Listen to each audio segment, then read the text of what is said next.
பாஜகவை விமர்சனம் செய்தால் தோல்வி பயத்தில் கைது நடவடிக்கை என டெல்லி முதலமைச்சர் அரவிந்த் கெஜ்ரிவால் கைது குறித்த நடவடிக்கைக்கு தூத்துக்குடி திமுக நாடாளுமன்ற வேட்பாளர் கனிமொழி கண்டனம் தெரிவித்துள்ளார். தூத்துக்குடி திமுக சார்பில் எட்டயபுரம் சாலையில் உள்ள கலைஞர் அரங்கம் அருகே உள்ள தலைமை தேர்தல் அலுவலகத்தை தூத்துக்குடி நாடாளுமன்ற திமுக வேட்பாளர் கனிமொழி திறந்து வைத்தார். இந்த நிகழ்வில் சமூக நலத்துறை அமைச்சர் கீதா ஜீவன், மேயர் ஜெகன் ஆகியோர் உடனிருந்தனர்.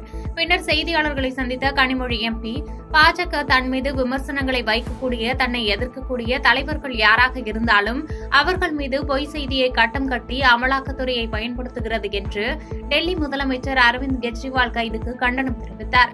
மேலும் இந்திய மக்கள் ஜனநாயகத்தின் மீது நம்பிக்கை இருக்கக்கூடியவர்கள், சிந்திக்கக்கூடியவர்கள், இதனை ஏற்றுக்கொள்ள மாட்டார்கள் என்று தெரிவித்தார்.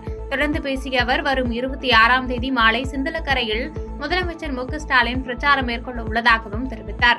கருத்துக்களை சொல்லக்கூடிய எல்லாரையும் ஒடுக்கிவிடலாம் என்று அவர்கள் கனவு கண்டு கொண்டிருக்கிறார்கள். ஆம் ஆத்மி கட்சியை எடுத்துட்டிங்கன்னா முதல்ல துணை முதலமைச்சரை கைது செய்தார்கள். இப்பொழுது முதலமைச்சர் அவர்களையே கைது செய்திருக்கக்கூடிய, டெல்லியுடைய முதலமைச்சரையே கைது செய்திருக்கக்கூடிய ஒரு சூழலை நாம் பார்த்து கொண்டிருக்கிறோம். இது 2வது முதலமைச்சர்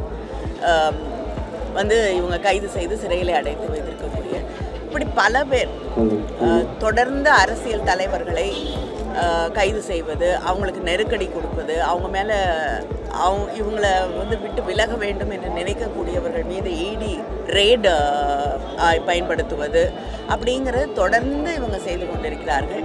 காங்கிரஸ் பேர் இயக்கத்தை எடுத்துக்கிட்டிங்கன்னா கூட அவங்களுடைய அத்தனை தேர்தல் நேரத்தில் அத்தனை அக்கவுண்ட்ஸையும் ஃப்ரீஸ் பண்ணி, வாக்குச்சாவடிக்கு பொதுமக்கள் வந்துவிட்டால் உதயசூரியனை தவிர வேறு எந்த சின்னத்திற்கும் வாக்களிக்கப் போவதில்லை என்று பொள்ளாச்சியில் நடைபெற்ற நிகழ்ச்சியில் அமைச்சர் மு பி சாமிநாதன் தெரிவித்துள்ளார். கோவை மாவட்டம் பொள்ளாச்சி நாடாளுமன்ற தொகுதிக்கு திமுக சார்பில் ஈஸ்வரசாமி போட்டியிடுகிறார். இந்த நிலையில் வேட்பாளர் அறிமுக கூட்டம் பொள்ளாச்சியில் உள்ள தனியார் திருமண மண்டபத்தில் நடைபெற்றது. இந்நிகழ்ச்சியில் அமைச்சர்கள் முத்துசாமி, சக்கரபாணி, மு பி சாமிநாதன், கயல்விழி ஆகியோர் கலந்து கொண்டு திமுக வேட்பாளர் ஈஸ்வரசாமியை கட்சி தொண்டர்கள் மற்றும் கூட்டணி கட்சி நிர்வாகிகளுக்கு அறிமுகப்படுத்தி வைத்தனர்.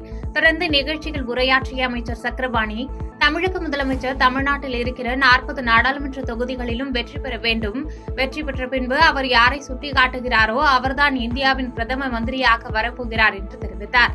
பின்னர் பேசிய அமைச்சர் மு பி சாமிநாதன், வாக்குச்சாவடிக்கு பொதுமக்கள் வந்துவிட்டால் உதயசூரியனை தவிர வேறு எந்த சின்னத்திற்கும் வாக்களிக்கப் போவதில்லை என்று தெரிவித்தார்.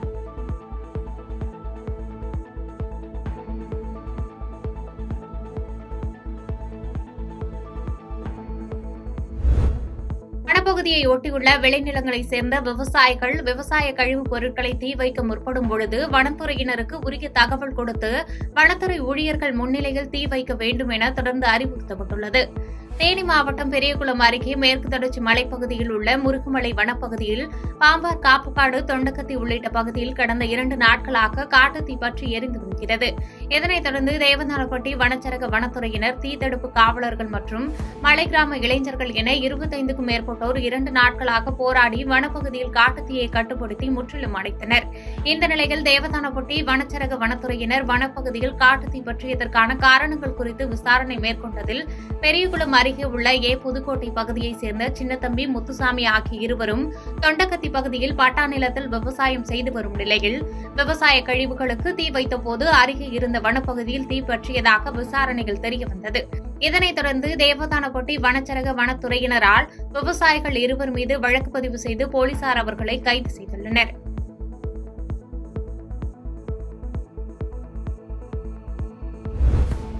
ஜோலார்பேட்டை ரயில்வே நிலையத்தில் ரயிலில் கடத்தி வந்த 4.5 லட்சம் மதிப்புள்ள 9 கிலோ கஞ்சா பறிமுதல் செய்யப்பட்டது. விசாகப்பட்டினம் கொல்லம் செல்லும் சிறப்பு ரயிலில் கஞ்சா கடத்துவதாக சென்னையில் உள்ள குற்ற புலனாய்வுத்துறைக்கு ரகசிய தகவல் கிடைத்தது.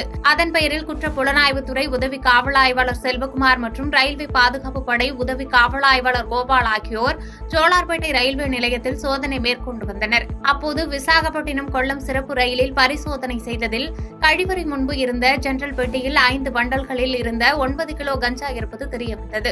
மேலும் போலீசார் வருவதை கண்ட கஞ்சா கடத்தல் நபர்கள் அங்கிருந்து தப்பி சென்றனர்.